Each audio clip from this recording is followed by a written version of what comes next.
অবিনাশ, তুমি হবে এই যজ্ঞের শেষ আহুতি। ওম হ্রিং ক্রিং চামুণ্ডায় নমঃ। গল্প মানেই ভয়।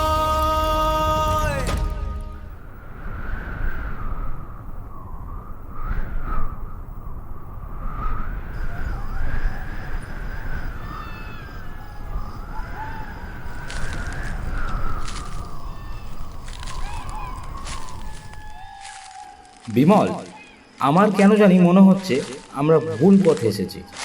ম্যাপ অনুযায়ী তো এতক্ষণে ডাকবাংলোটা পাওয়ার কথা ছিল। বিমল বলল, ম্যাপ তো ভুল বলে না অবিনাশ, কিন্তু এই জঙ্গলটা হঠাৎ কেন বদলে গেল? দেখ, কুয়াশাটা কেমন জমাট বেঁধে আসছে। হাত বাড়ালেও তোকে দেখতে পাচ্ছি না। চুপ চুপ, শুনতে পাচ্ছিস? কি? কিসের শব্দ? যেন কেউ পাথর ঘষছে। না না, কেউ যেন খুব নিচু গলায় মন্ত্র পড়ছে। ওই দেখ, সামনে একটা পুরো মন্দিরের মতো চূড়া দেখতে পাওয়া যাচ্ছে না? বিমল আতঙ্কিত কণ্ঠে বলল, চাস না অবিনাশ, এই অসময়ে জঙ্গলের মধ্যে মন্দির আমার ঠিক ভালো ঠেকছে না রে। আরে আয় তো, এখানে কোনো মানুষ থাকলে অন্তত পথটা তো চিনে নিতে পারবো। হঠাৎ তাদের সাথে দেখা হলো এক বৃদ্ধ সাধুর। পরনে লাল টকটকে কাপড় আর চোখে মুখে গম্ভীর ভাব। তাদের দেখে বলল, এসেছিস? অনেক দেরি করে ফেলেছিস বাবা, তৃষ্ণা আর সইছে না। অবিনাশ চমকে উঠে বলল, আপনি আপনি কে? এখানে এই অন্ধকারে একা কি করছেন? বৃদ্ধ সাধু অট্টহাসি হেসে বলল, আমি কে তা দিয়ে তোর কি প্রয়োজন? বরং দেখ, তোদের জন্যই তো তর্পণের আয়োজন করে বসে আছি রে। রক্ত ছাড়া কি আর এই আসন জাগে? অবিনাশ, অবিনাশ পালা, এই লোকটা পাগল। ওর চোখ দুটো দেখ, আগুনের মতো জ্বলছে। বিমল, আমি নড়তে পারছি না। আমার পা দুটো যেন মাটিতে গেঁথে আছে। দেখুন সাধু বাবা, আমরা শুধু পথ হারিয়ে ফেলেছি। পথ হারাসনি রে, তোদের টেনে আনা হয়েছে। এই যে পঞ্চমন্ডির আসন দেখছিস, এখানে আজ বহু বছর পর আবার তর্পণ হবে। আর সেই তর্পণের উপক্রম তোরাই। অবিনাশ, অবিনাশ, আমাকে কেউ টেনে নিয়ে যাচ্ছে, বাঁচা। অন্ধকারের ভিতর থেকে একটা ভারী নিঃশ্বাসের শব্দ শুনতে পাওয়া যাচ্ছে, যা মনে হচ্ছে মানুষের নয়। অবিনাশ হাঁপাতে হাঁপাতে বলল, বিমল, বিমল, কোথায় গেলি তুই? এখানে তো ছিলি।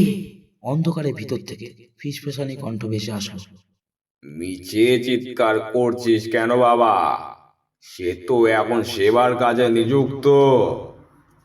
এই আসনের নিচে যারা থাকে তারা অনেক দিন উপোস করে আছে।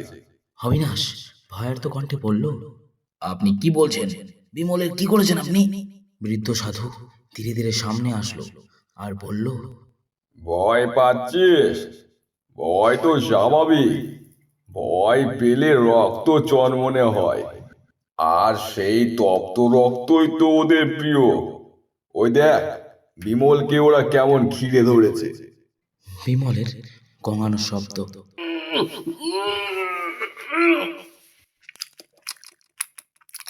অবিনাশ হতভম্ব হয়ে বলল, ওগুলো কি?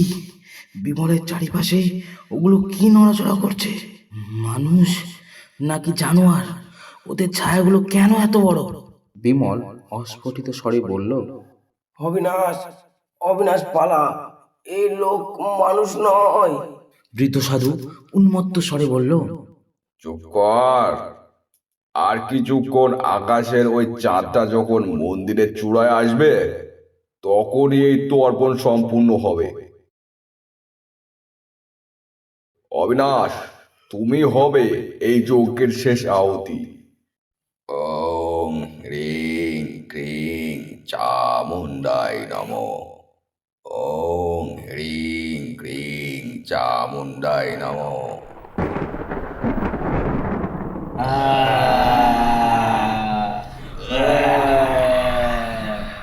অনেক কষ্টে অবিনাশ কথা বলল। আমি আমি হার মানব না, এই অশুভ শক্তিকে থামাতেই হবে। হঠাৎ কিছু একটা মনে পড়ায়, বিমল, তোর পকেটে দেশলাই ছিল না? ওটা জ্বালা, ওরা আলোকে ভয় পায়। বিমল দুর্বল কণ্ঠে বলে, আমার হাত ওরা চেপে ধরেছে। অবিনাশ, তুই কর, আমার পা দিকে পকেটে। ওম হ্রিং ক্রিং চামুন্ডায় নমঃ। ওম হ্রিং ক্রিং চামুন্ডায় নমঃ। যন্ত্রণায় চিৎকার করে সেই বৃদ্ধ সাধু বলল, না, ওই আগুন সরা, ওটা অপবিত্র, আমার সাধনা নষ্ট হয়ে যাচ্ছে। না। অবিনাশ দৃঢ় কণ্ঠে বলল, বিমল, উঠে দাঁড়া, দেখ ওই আগুনে ছটা লাগতেই ওই ছায়াগুলো কেমন সরে যাচ্ছে। এই তো সুযোগ, দৌড়া বিমল, দৌড়া।